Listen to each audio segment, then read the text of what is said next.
Olá pessoal, tudo bem com vocês? Hoje no Analisando o Caminho eu quero trazer um assunto que tanto tem me chamado a atenção e com certeza chamar a atenção de vocês. Como o nosso país ele é visto no mundo e como nós o vemos, principalmente na questão de o ser cristão. Nós como cristão, como vemos o nosso país? Eu quero trazer para vocês alguns pontos que são muito interessantes e nos colocam numa posição de privilégio. Não é à toa que muitos países, muitos líderes de outros países sempre apontam ou questionam a questão ambiental do nosso país, a questão atmosférica, do oxigênio, da água, enfim. O nosso país ele é visto de uma forma muito esplendorosa para outros países aí fora. O interessante é que um dos pontos que eu já ouvi muito, eu tenho certeza que vocês também já ouviram, é a questão do nosso país ser o celeiro para o mundo. É interessante porque tudo que plantamos, qualquer cultivo que fazemos em nossas terras, ele vinga, ele prospera e ele frutifica muito bem. E está aí um ponto que o mundo inteiro olha para o nosso país, o celeiro do mundo. Isso é louvável, é muito bom saber disso. Dá gosto de saber que nós vivemos numa terra que ela é próspera. Lógico, eu não quero debater questões políticas e nem quero debater questões capitalistas. Cada um tem um ponto a ser analisado e aqui nesse momento eu não quero discutir isso, tá? Mas vamos lá. Qual a diferença do nosso país para o mundo? Qual a diferença? Nós como cristãos, como vemos, como nos posicionamos com relação a isso? Bom, nós sabemos que o mundo é praticamente dividido entre ortodoxos e romanistas. Eu não quero explicar o detalhe sobre isso, mas é muito simples. Se você der uma googada, você vai achar essa separação. Nós vimos lá dos primórdios dos nossos irmãos, né, e houve essa separação. E que faz a diferença hoje no que somos, como mundo, como planeta. Tá? Se você analisar, boa parte do mundo asiático e ali na região do Oriente Médio, eles são islâmicos, né? Totalmente diferente da nossa cultura, do que nós levamos como princípios aqui no nosso país. Boa parte da Ásia e ali do Oriente Médio, alguns países ali africanos, bem como alguns poucos da região europeia, são já islâmicos. Olha que diferença. Outro ponto que nós podemos abordar também aqui é a questão do sistema político. O socialismo, o comunismo. Vemos também que boa parte dessa região, desses países, eles têm esse posicionamento socialista ou comunista, coisa que nós temos uma diferença gigantesca aqui em nosso país, que nos coloca numa posição privilegiada, com, vamos dizer assim, com liberdade de nos posicionar com aquilo que nós acreditamos ou pensamos ser bom para nós como cidadãos, né? Como cidadãos que prestam toda a dedicação para o desenvolvimento do nosso país. Temos também a divisão capitalista, né? Muitos países que eles são direcionados à produção, à conquista de bens e tudo mais.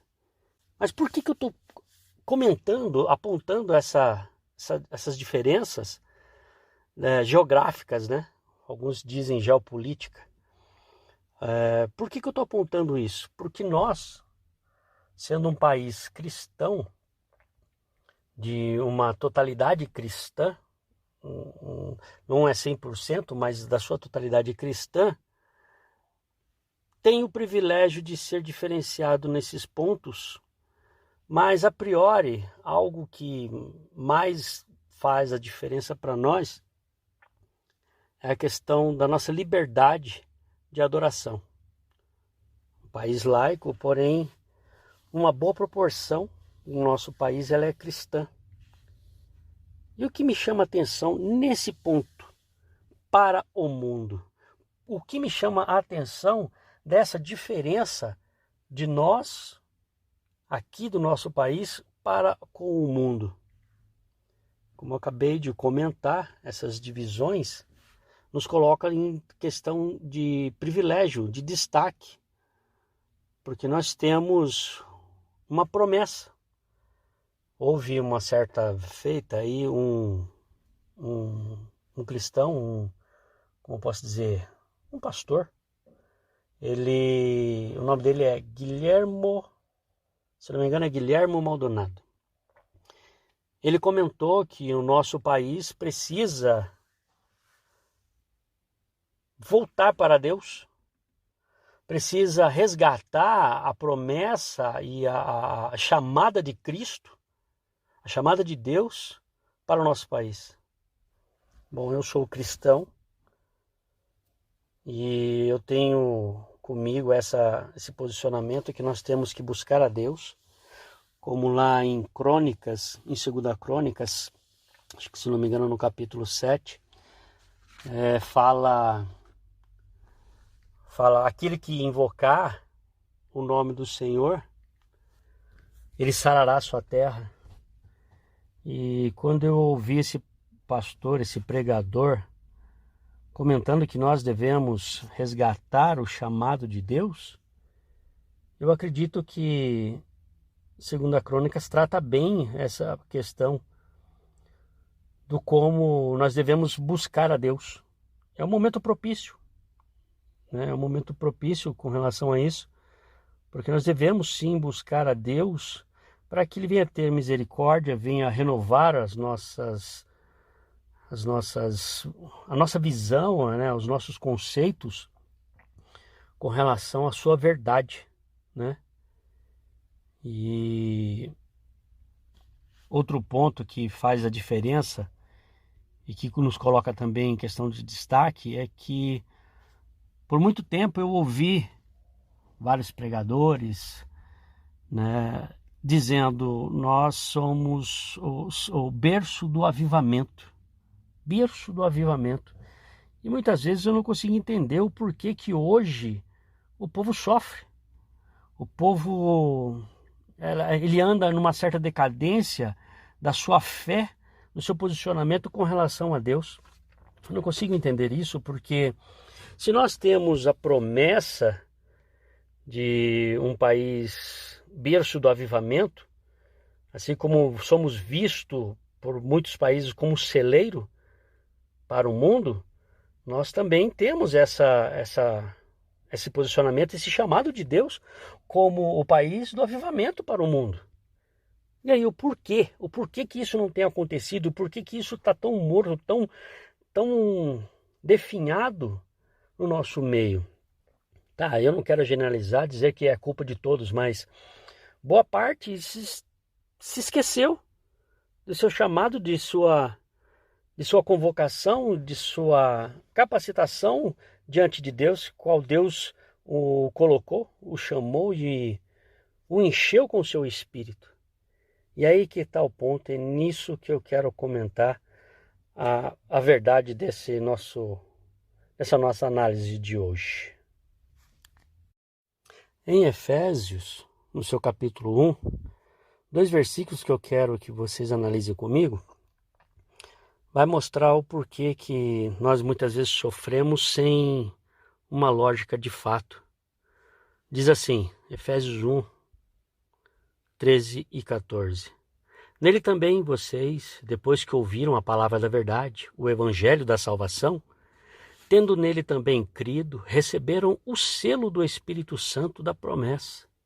O Espírito é o penhor da nossa herança, até o resgate da sua propriedade, em louvor da sua glória. Ouça bem, nós fomos selados pelo Espírito. Quando conhecemos a Cristo, nós fomos selados com o seu Espírito. Ou seja, nós, cristãos, que conhecemos a Cristo, que ouvimos a tua palavra, o teu evangelho, e o aceitamos como o Senhor de nossas vidas, nós fomos selados. Então, um dos motivos a qual muitos comentam que somos o país do avivamento, os berços do avivamento, nós somos porque Deus nos selou a partir do momento que o conhecemos, reverenciamos a sua soberania e aceitamos a palavra da verdade, né? E conhecendo a palavra liberta. Então, a partir desse momento, nós somos selados com o seu Espírito, o Espírito Santo. E tá aí o porquê. Não consigo entender qual a dificuldade hoje de você ter a certeza da sua fé, sendo que nós fomos já selados com o seu Espírito. Por que sofremos tanto com depressão, com ansiedade, com angústia por essa vida?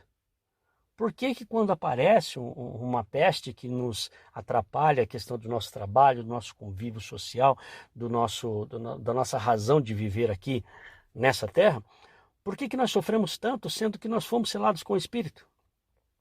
O Espírito Santo de Deus nos envolveu, nos encheu de tal forma, e eu vejo que muitos deixam se envolver e ser atingidos por essas circunstâncias constrangedoras e desafiadoras, e vão perdendo a sua fé, e é algo que não é possível admitir, sabendo que o Espírito Santo é quem nos envolve e nos faz fortalecer nessas adversidades. Agora, o porquê que esse avivamento não acontece? Por que estamos tão decadentes dessa forma?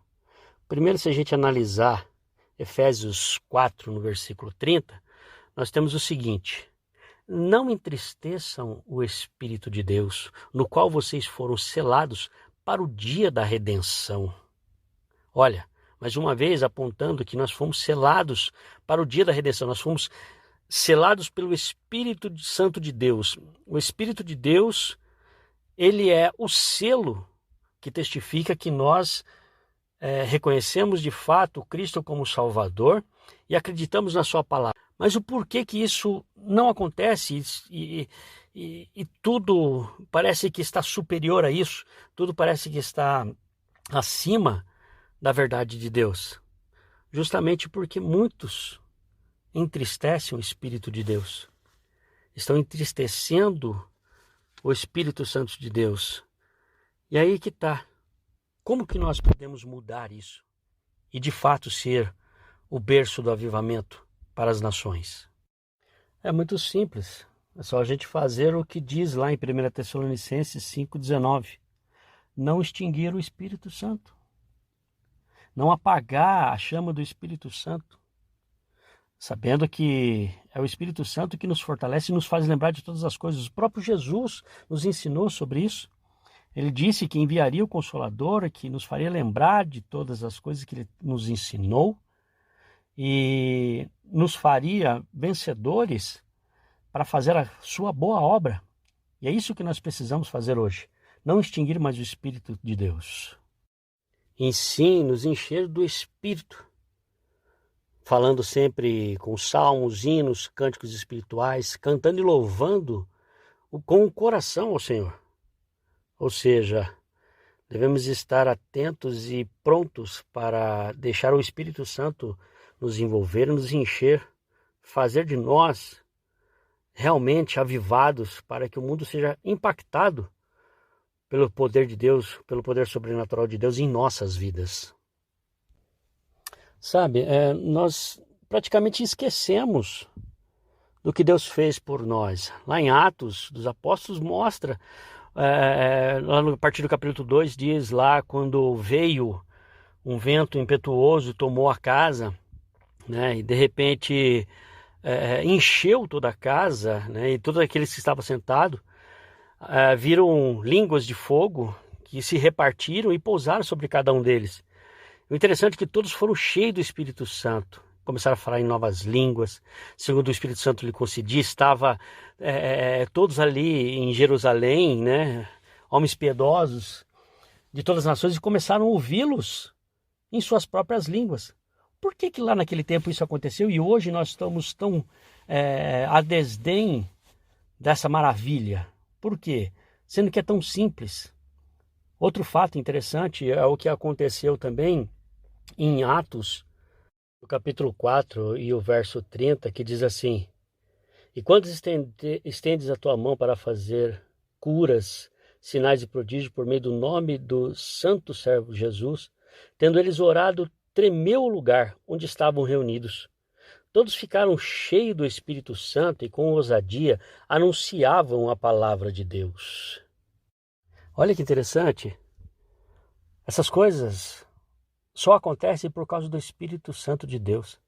E se nós que conhecemos a Cristo e o aceitamos como o Senhor de nossas vidas, fomos selados com o Espírito, não podemos vivenciar esse avivamento, essa ação sobrenatural de Deus através do seu Santo Espírito? Lógico que sim.